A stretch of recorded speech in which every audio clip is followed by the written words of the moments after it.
요즘 점심값 아껴서 무지성으로 주식 사시는 분들 많으시죠? 최근 통계를 보니까 우리 2030 세대들이 예금 깨는 걸 넘어서 아예 밥값을 줄이고 군대에서 모은 월급까지 탈탈 털어서 주식시장에 밀어놓고 있더라고요. 돈이 노는 걸 못 보는 겁니다.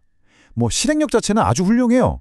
그런데 그렇게 피같이 아낀 돈으로 실체도 없는 밈주식이나 남들이 인스타에서 자랑하는 종목을 꼭대기에서 받아주고 있다면 어떨까요?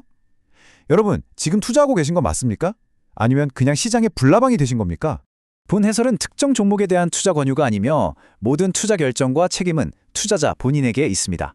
과거의 실적이 미래의 수익을 보장하지 않습니다. 자, 딱딱한 컴플라이언스 이야기는 여기까지 하죠. 이제 넥타이 좀 풀겠습니다. 오늘 하루도 고생 많으셨는데 퇴근길에 여의도 23년차 선배랑 시원하게 맥주 한잔 하면서 진짜 시장 이야기 듣는다고 생각하고 편하게 들어주세요. 오늘 다룰 아젠다입니다. 1번, 2030 포모 투자의 덫부터 시작해서 매크로 진단, 핵심 산업 밸류 체인, 시나리오 분석, 그리고 마지막으로 실전 포트폴리오 대응 전략까지 쫙 한번 훑어보겠습니다. 첫 번째 섹션, 2030 포모 투자의 덫입니다. 바로 들어가 보죠. 요즘 시장 돌아가는 거 보면 진짜 일종의 바이러스 같아요. 내가 산 주식 오르면 텔레그램이나 인스타에 캡처해서 자랑하고 그거 본 사람들은 나만 소외되는 거 아니야? 하는 두려움, 즉 포모 때문에 앞뒤 안 가리고 뛰어들죠. 펀더멘털이고 뭐고 그냥 수급이랑 기세만 보고 가는 장인데 23년 동안 시장 구르면서 보니까 이런 장의 끝은 예외 없이 항상 끔찍했습니다. 남들 수익 인증할 때 뛰어드는 건 그냥 투기예요. 우리 베테랑들은 철저하게 베이지안 업데이트라는 방식을 씁니다.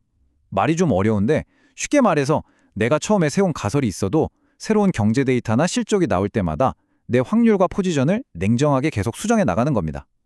남들 파티할 때 정신 바짝 차리는 거, 이게 롱런하는 진짜 투자입니다. 두 번째 섹션입니다. 매크로 진단, 숨겨진 위험들에 대해 짚어보겠습니다. 잠깐, 여기서 중요한 거 하나 여쭤볼게요. 여러분이 지금 신나게 타고 있는 이 거대한 유동성 파도, 뒤에서 누가 조절하고 있는지 혹시 아시나요? 시장이 이렇게 뜨거운데 베테랑들은 왜 조용히 리스크를 계산하고 있을까요? 바로 매크로에 숨겨진 지뢰들 때문입니다. 이 문장 하나는 오늘 꼭 기억하셨으면 좋겠어요. 연준은 더 이상 당신의 구제 금융이 아니다. 옛날 벤 버냉키 시절처럼 시장이 좀 망가질 것 같으면 연준이 헬리콥터에서 돈 풀여서 살려주던 이른바 연준 푸세 시대는 완전히 끝났습니다. 케빈 워시 체제의 새로운 연준은 여러분 계좌가 반토막에 나도 예전처럼 쉽게 돈을 풀어주지 않습니다. 대차대조표 축소, 즉 양적 긴축을 한번 볼까요? 이거 아주 쉬운 개념이에요.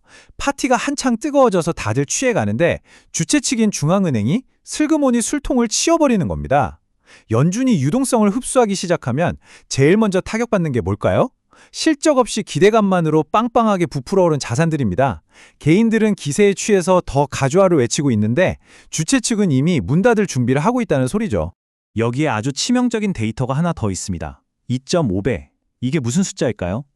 플라스틱 원료가 되는 폴리에틸렌 같은 핵심 원자재 가격이 폭등한 수치입니다.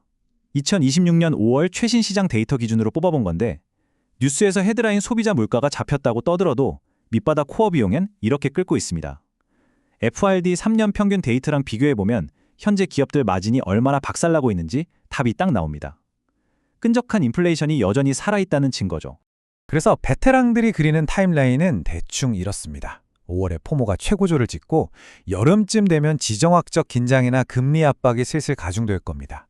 그러다 9월, 가을이 오면 어떻게 되느냐? 기관들, FX 수합이랑 단기 자금 갱신 주기가 딱 맞물리면서 가을 유동성 위기가 터질 확률이 굉장히 높습니다. 싼 이자로 굴리던 돈을 비싼 금리로 연장해야 하는데 아까 말씀드렸죠. 원자재 폭등으로 기업 마진은 이미 깎여 있습니다. 톱니바퀴가 완전히 어긋나기 시작하는 타이밍인 거죠. 세 번째 섹션, 2026년 핵심 산업 밸류 체인입니다. 자, 매크로가 이렇게 험악한 지렛밭이라면 우리는 주식 다 팔고 예금으로 도망가야 할까요? 아닙니다. 이럴 때일수록 실체가 뚜렷한 곳, 진짜 돈이 몰리는 곳으로 숨어야죠. 베테랑들은 테마주 안 쫓아다닙니다. 철저하게 SCM 매핑, 즉 공급망을 따라 돈의 흐름을 추적합니다. AI 반도체를 돌리려면 막대한 전력이 필요하고 전력을 끌어오려면 변압기랑 전선이 무조건 필요하잖아요. 이렇게 꼬리에 꼬리를 무는 지도를 그리는 겁니다. 유동성 위기가 터져도 절대 대체할 수 없는 경제적 해자를 가진 기업, 거기만이 우리가 살 길입니다. 2020년 진짜로 돈이 꽂히는 산업의 펀더멘털을 비율로 뜯어보죠. AI 반도체가 40%, 전력 인프라 슈퍼사이클이 35%입니다. 이 두 개만 합쳐도 75%죠. 그 다음이 피지컬 AI와 바이오 플랫폼 순이고요.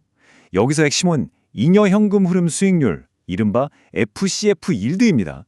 그냥 장부상 영업이익이 아니라 공장 돌리고 세금 다 떼고 진짜 회사 호주머니에 현금이 얼마나 꽂히냐는 건데, AI 전력기기나 핵심 인프라 애들은 이 FCF 수익률이 정말 압도적입니다. 밈 주식처럼 뜬구름 잡는 소리가 아니라 진짜 현금을 쓸어 담고 있다는 뜻입니다. 네 번째 섹션, 확률적 시나리오와 가치 평가로 넘어가 보겠습니다. 아니, 선배님, 가을에 위기가 온다면서 왜 지금 전력기기 쪽은 좋다고 하시는 겁니까? 그럼 언제 팔아야 해요? 아주 날카로운 질문입니다.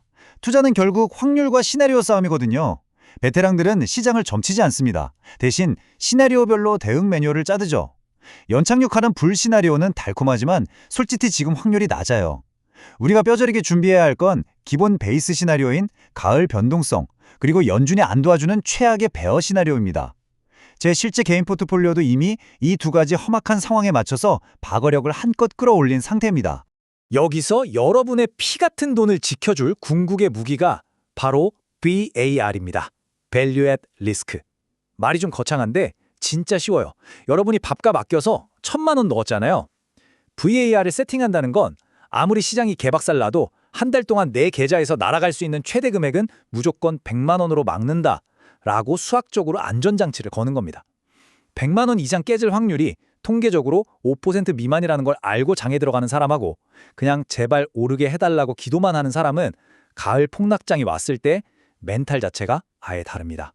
마지막 5번째 섹션, 가장 중요한 실전 포트폴리오 대응 전략입니다. 지금까지 매크로 지뢰밭도 확인했고 SCM 지도도 그렸고 VAR 개념도 잡았죠? 그럼 이걸 계좌에 어떻게 써먹냐? 23년자의 5단계 생존 수칙입니다. 첫째, 포지션 사이징. 제발 한 종목에 몰빵 좀 하지 마세요. 비중 조절이 곧 생명선입니다. 둘째, 트리거 조건. 얼마 터치하면 뒤도 안 돌아보고 기계적으로 판단하는 원칙을 세우세요. 그 다음 실행 시점, 시장 변수 모니터링, 그리고 리스크 대비 보상 비율 계산까지. 저도 사실 가을 위기 오기 전에 최근 슈팅 나왔던 제 포트폴리오 일부 종목들은 이 원칙에 따라서 이번 주에 싹 다 현금화해뒀습니다. 좀 더 냉정하게 숫자로 딱 찍어드릴게요. 현금 비중 최소 30%는 무조건 쥐고 계세요. 그리고 내가 1을 각오를 했다면 최소 2.5를 먹을 수 있는 자리에만 들어가십시오. 마이너스 8% 손절매 룰은 목에 칼이 들어와도 기계적으로 치셔야 됩니다. 매주 한국은행 금리 동향이랑 환율 체크하는 건 기본이고요. 분기에 한 번씩은 꼭 계좌 리밸런싱을 하세요. 여러분, 이 주식시장은 절대 자선단체가 아닙니다. 엄격한 규율과 룰만이 여러분의 점심값을 지켜줄 유일한 방패입니다. 오늘 해설 마무리하겠습니다. 저희 채널에서 항상 강조하는 시그니처 멘트죠. 시장은 예측의 영역이 아니라 대응과 생존의 무대입니다. 우리가 아무리 똑똑하고 날고 기어도 내일 당장 시장 방향을 100% 맞출 수는 없어요. 하지만 폭풍우가 몰려올 때 돛을 내리고 현금을 딱 쥐고 다음 기회를 노리는 그 대응. 이건 누구나 훈련만 하면 충분히 할 수 있습니다. 다가오는 2026년 가을의 유동성 위기. 여러분은 계좌를 지킬 어떤 생존 전략을 준비하고 계신가요? 그냥 막연하게 오르겠지? 하는 기도매매 말고 아주 구체적인 비중 조절 계획이나 손절매 원칙을 아래 댓글로 꼭 남겨주세요. 다음번 영상에서는 여러분이 달아주신 그 실전 전략들을 가지고 더 깊고 날카로운 해설로 돌아오겠습니다. 지금까지 23년차 베테랑의 시선으로 본 오늘의 알파인사이트였습니다. 여러분 철저하게 대응하시고 반드시 살아남으십시오.